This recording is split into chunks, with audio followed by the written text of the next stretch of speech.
All right, guys, welcome back to another video. Before we begin, look at these Battle for Zendikar.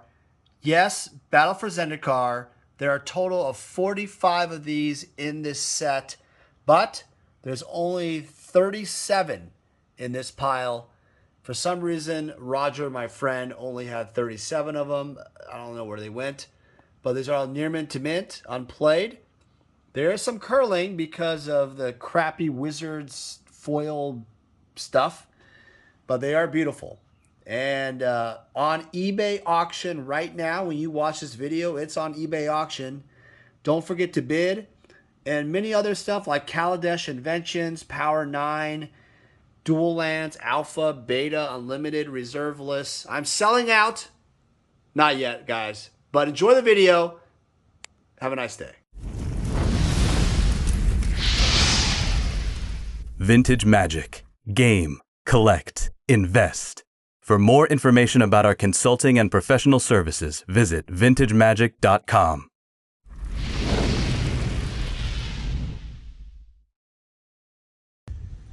All right, guys, welcome back. Welcome back. It's me, Daniel, with vintagemagic.com. All right, so today's video, I'm going to get right to it because it's all about taxes, baby. Yep, we owe our taxes. It's supposed to be April 15th normally, but apparently there's a federal holiday, and then it's due tomorrow, the 18th of April this year. So I just want to talk about taxes because it's something that obviously is fitting. We all have to do, but I want to talk about it related towards Magic the Gathering, kind of my understanding of it all, and kind of my tips of as a business. So let's go through it. So first off, how it works for taxes, from my understanding over the years, and by the way, I have a bookkeeper and a CPA. The bookkeeper will file your quarterly taxes, do your monthly reconciliation, your payroll, stuff like that. And then obviously, as a one-man show, you also have a CPA who does all the, if there's an audit, if there's the filings for every year, extensions, etc. So you have professionals that are licensed that will help you do those things. Now, if you're starting out your business or if you're doing it as a personal thing, then you could file it yourself. But I always recommend having a CPA, set an appointment, not during this time, after April, and not right before the extension time, after the extension time. So usually in the winter time. So here's how it goes. Normally in a normal job, right? Most people in Magic the Gathering have a W-2, right? They basically get their taxes taken out by their work, and they have 401k deductions. It's like TurboTax. Any of those programs would be perfectly fine. Now, once you start adding house stuff, any type of expenses of any kind, that's where I think you could go to like an HR block, maybe a CPA if you want to get fancy, just for shits and giggles. But typically HR block, Jackson Hewitt, those, cheaper consulting firm type of things, they'll charge you some money than just the TurboTax on Costco or whatever on their website to file it. But I feel like, that's kind of where that's at there. Now, once you start having a business of any kind and you decide to say, hey, I want to start getting major deductions. I want to start figuring how can I grow this business?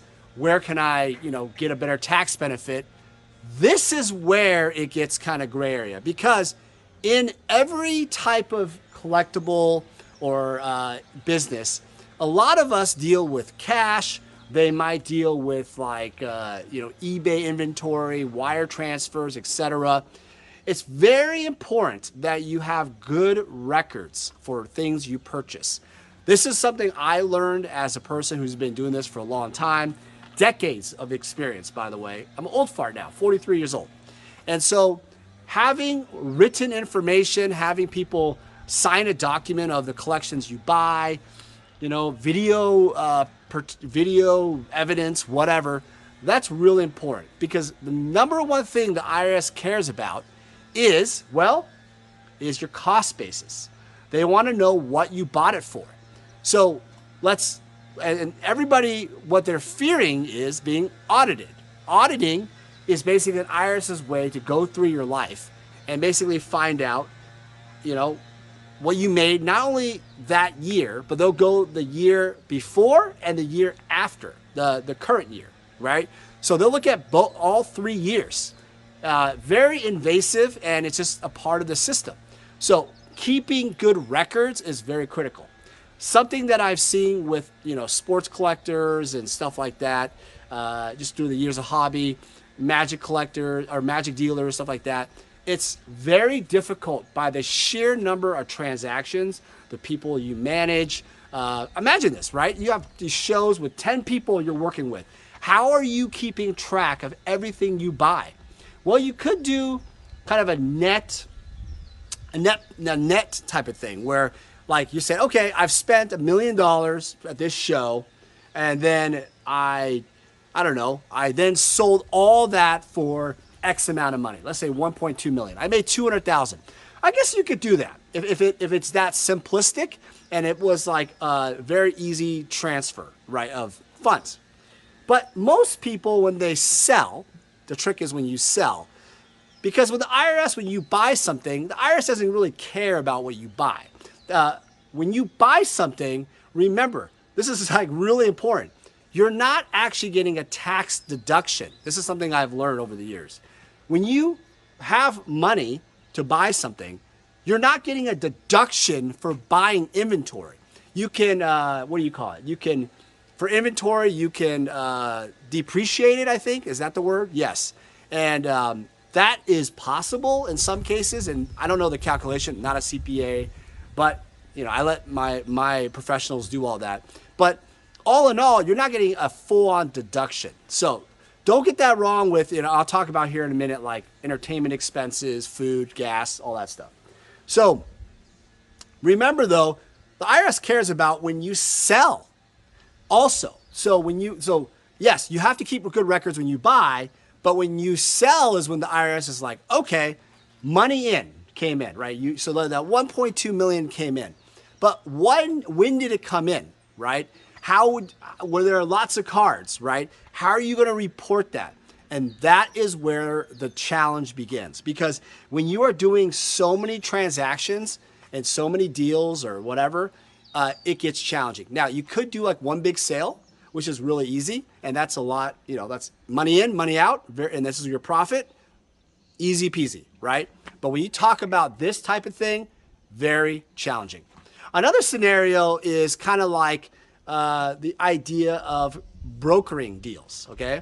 Oftentimes we do deals that, for example, you know, let's say I have a vendor who wants to sell a Beta Black Lotus, and I have a buyer who wants to buy a Beta Black Lotus. I'm just the middleman. I got the transaction done, and let's say I made, you know, $5,000, something like that, right? I mark it up, I charge a commission, whatever. That is easy to report. You just put the details of the sale. So money out, money in, right? But if you start having a situation where let's say you receive the money, right, from the buyer. The buyer gives you the wire, check, whatever, and then you go off and buy from the vendor that card, and then you technically resell that card to the buyer, right? So that's pretty clean, pretty easy to do, and you have a kind of a smoother transaction. Let's say you have a situation where you basically don't have the money ever come in except the commission part, which I think you lose control over that kind of thing. When you start having a situation where the money that your commission you're having doesn't go to you directly, you lose like the kind of like the service part of it, because obviously the buyer is relying on you to have a broker with the, you know, the seller, and you're kind of the middleman to authenticate, make sure the transaction goes well. You might do some travel and shipping to make sure the product gets there on time and correctly, a white glove delivery service, something like that. So you need to understand that you lose that relationship and connection with people, which I don't recommend this, but this could happen. So in this case, you're going to get never really see the funds from the buyer, right? The buyer just pays the seller directly, and then the seller can just give you a cut. Now, how does that work for reporting? Well, you just report it as a commission, and you don't have to really deal with the whole like money in, money out. It's just a flat commission. Another type of sale, like another thing is eBay. Let's talk about eBay.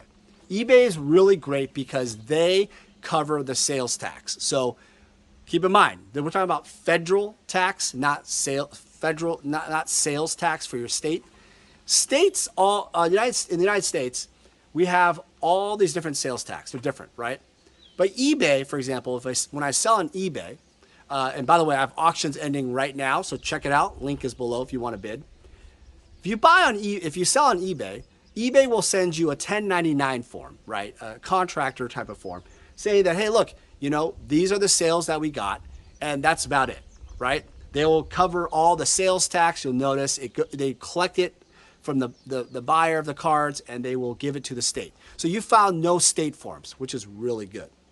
But in the case of, let's say you are out of, let's say, Florida, right?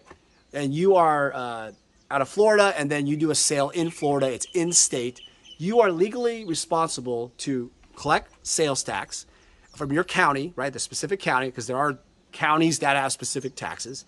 And then you have to then pay those taxes reported to the state, right? And usually your bookkeeper or your CPA, I think bookkeeper usually does that, or a CPA that has dual roles can do that for you. Or you can do it yourself, which I want to recommend it, but it's complex a little bit. So that's kind of another task, another amount of money that you have to deal with. Remember, that sales tax is not your money. You could technically leverage it and buy other deals, but remember, if you don't pay that tax in the timely fashion when it's due, I think it's due like end of the year, the calendar year, you're going to be liable, and it could be another hassle and a bill for you to deal with. So I tend to do a thing called quarterly with the state taxes, right? So quarterly taxes, they basically manage, they calculate, the CPA or the bookkeeper will manage the 3 months in that quarter, pay any sales tax involved, and deal with any revenue reporting, stuff like that. Now, there's also a thing called consignments. If you accept consignment sales, that is unique, especially for sales for state taxes. There is a special fee that most states charge you, actually, for doing a consignment, a service industry. So, let's say I'm a haircut place, or I'm I don't know, like a auto body shop, right? There is a fee associated for a type of service. I'm not sure about those other type of services, but I know for consignments, right? If you manage consignments at all, you have to pay an additional fee. Now, is it significant? No, it's generally not very significant. It's usually, I don't know, a percentage or 2% from your profit of the consignment. So let's say your consignment sales was $100,000. Let's say you had $20,000 of consignment fees, and the profit of that consignment was, I don't know, $15,000 or something. I'm sorry, they charge you on the gross consignment. So $20,000, let's say you have to pay 1% of that $20,000. So 10% is $2,000, 1% is $200. You see what I'm saying? It's not a lot compared to the $100,000 originally, but you have to pay it. And that's something that you do in the state level. Again, talk to the CPA, your tax professional. Something, again, you may not know, right? Now, obviously what happens is in taxes, you have your sales, your gross sales, minus your expenses, right? And then you have your net taxable income. Now, let's talk briefly about your things you can deduct. Now, you have to talk to a tax professional, as usual, but things you can deduct are like your car allowance, your home office, square footage, your mileage for your car. You can have advertising costs, website costs, travel costs, entertainment costs. The list goes on and on. Cell phone costs, internet. And flights, hotels, everything, convention costs, lots of different write-offs exist. So by understanding what that will entail up front, that is very critical for your success and profit. But remember, those are not one for one. Not everything I named is, oh, okay, I had $1 million of sales and I spent $1 million of costs or travel and all this other stuff. Oh, it's just one for one. Nope, that's not how it works. Everything I just said has a designation, office supplies, stuff like that. And though this is probably the #1 area that triggers an audit. That's the thing. An audit is one thing you never want to have. It sucks, right? It's gonna, like I mentioned, it takes a lot of time and effort, bookkeeping, and there's extra fees. So you want to make sure when it comes to your expenses, this is the #1 thing that triggers audits, especially office supplies, travel, entertainment, food, right? You don't want to overdo it. So, give you an example. If you have $200,000 of sales for the year and you have $175,000 of travel costs and food expenses or whatever, office supplies, it's going to trigger an audit probably. Because how in the world, what the hell are you spending to only make $200,000, right? Or of gross sales. See, it makes no sense, right? So this is something that the IRS or the state level could audit you with. I think I touched pretty much on all the things there in general, the brief overview. There's also smaller costs like your business license. There's some other like Secretary of State type of things for the state level. But all in all, starting your own business is actually really positive. But remember, it's not as easy as you think by just selling magic cards or buying magic cards. This is honestly the least sexy part of the business. It's the most boring. It's not exciting. I have nothing fun to say about it. You notice I'm not, going crazy here, right? But I will tell you that I figured I'd make a video because it's due tomorrow. I'm already getting my stuff. I'm wrapped up now. I think the only person winning is the state and the IRS. They're always winning, right? Now, there are ways to get better deductions on a personal level. Not doing personal taxes today. For personal taxes, you qualify for things such as medical. There's a certain percentage, there. There's obviously rental homes. If you make a certain amount, though, you don't get any deductions for rental homes. Your primary home residence. There's other deductions that you can have.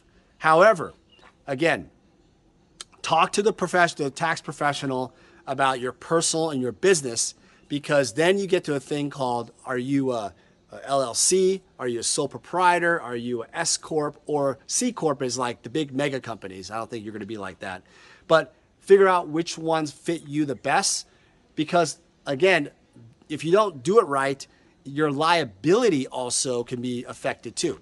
Now, liability, I was talking about briefly. Once you are a certain level of company, the liability is only against the assets of your company, not your personal life. So once you set that formation up, the entity up correctly, you'll be able to conduct business correctly. All right, guys, I think pretty deep video. Hope you guys are doing well. Comment below if it was helpful for you guys. If you do, by the way, you can file extensions every year.